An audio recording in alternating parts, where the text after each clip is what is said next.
अब आते हैं heads of income tax.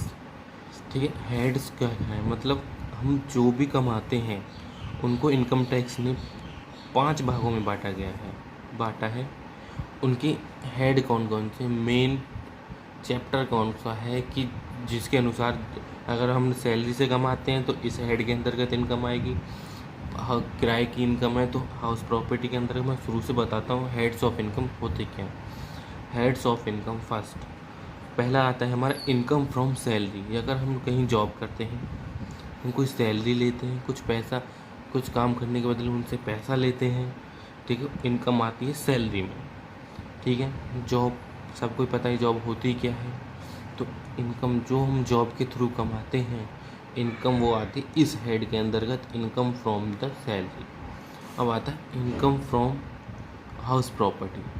House property से हम किस तरह की इनकम कर सकते हैं, rental income.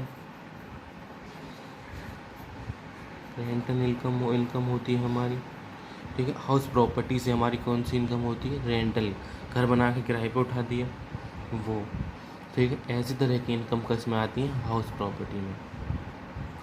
Income from business and profession, ये तो सबको पता ही है कि बिजनेस क्या होता है और प्रोफेशन क्या होता है। कोई सर्विस के लिए हमने कोई काम खोल रखा है, कोई हमने कंपनी खोल रखी है, बिजनेस कर रहे हैं अपना कुछ, ठीक है। बिजनेस से जो भी इनकम होगी या प्रोफेशन से जो भी इनकम होगी वो इस हेड के अंदर आती है, ठीक है। Income from business and profession, ये 5 हेड होते हैं हमारे। पहला होता है सैलरी, दूसरा होता है हाउस प्रॉपर्टी, तीसरा होता है बिजनेस एंड प्रोफेशन। अब आते हैं इनकम फ्रॉम कैपिटल गेन, ठीक है। कैपिटल गेन का मतलब होता है सेल करते हैं हम क्या, सेल ऑफ कैपिटल गुड्स।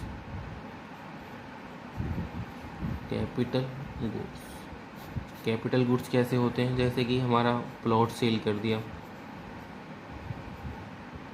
ठीक है। कैपिटल गुड्स की अपनी अलग डेफिनेशन दी गई है कैपिटल गेन के अंडर हेड के अंतर्गत। कैपिटल गुड्स होते क्या हैं, ठीक है। जैसे हम हाउस सेल कर दिया, ठीक है, सोने की चीज़ें, जो भी कैपिटल गुड्स के अंतर्गत इनकम टैक्स ने अपना कैपिटल गुड्स के बारे में फुल डेफिनेशन दी गई है कि ये चीज़ हमारी कैपिटल गुड्स होती हैं, ठीक है। तो कैपिटल गेन में कौन कौन से आते हैं, income from the capital gain से कौन से, जो सेल करते हैं, सेल या परचेज भी करते हैं, यो नहीं है कि परचेज भी करते हैं, सेल एंड परचेज भी आएगा, परचेज ऑफ कैपिटल गुड्स, ठीक है।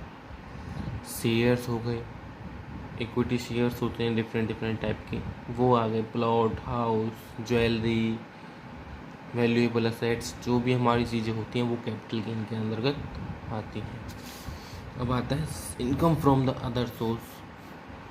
अब अदर सोर्स में कौन कौन से आते हैं, अदर सोर्स में आती हैं हमारी जो ना तो सैलरी के हेड के अंतर्गत आई, जो ना हाउस प्रॉपर्टी के अंतर्गत आई, जो ना बिजनेस को अंतर्गत, बिजनेस एंड प्रोफेशन के अंडर कवर हुई, जो ना कैपिटल गेन के अंदर कवर हुई। बाकी जो बची, जो इन चारों हेडों में से किसी में भी नहीं आई, बाकी उसके अलावा जो भी हमारी इनकम होती है वो हमारी किसके अंतर्गत आती है, अदर सोर्स के अंतर्गत। जैसे लॉटरी लग गई हमारी, या अनडिस्क्लोजेबल इनकम है हमारी, कुछ ब्लैक से कुछ आ रहा है, ब्लैक से हम कुछ कमा रहे हैं। जो भी इनकम है वो किसके अंतर्गत आती है, अदर सोर्स के अंतर्गत। और भी बहुत सारी इनकम है अदर सोर्स के अंतर्गत, जैसे कि लॉटरी लगी, सेल ऑफ किसी और की असेट्स को बेच दे, सेल ऑफ अदर असेट्स, मालिक नहीं है, किसी दूसरे के हाउस को बेच दिया। अपना हाउस बेचेंगे तो कैपिटल गेन में, लेकिन किसी दूसरे का हाउस बेच देंगे क्या कि तो सेल ऑफ असेट्स में जाएगा। Thank you for watching my channel.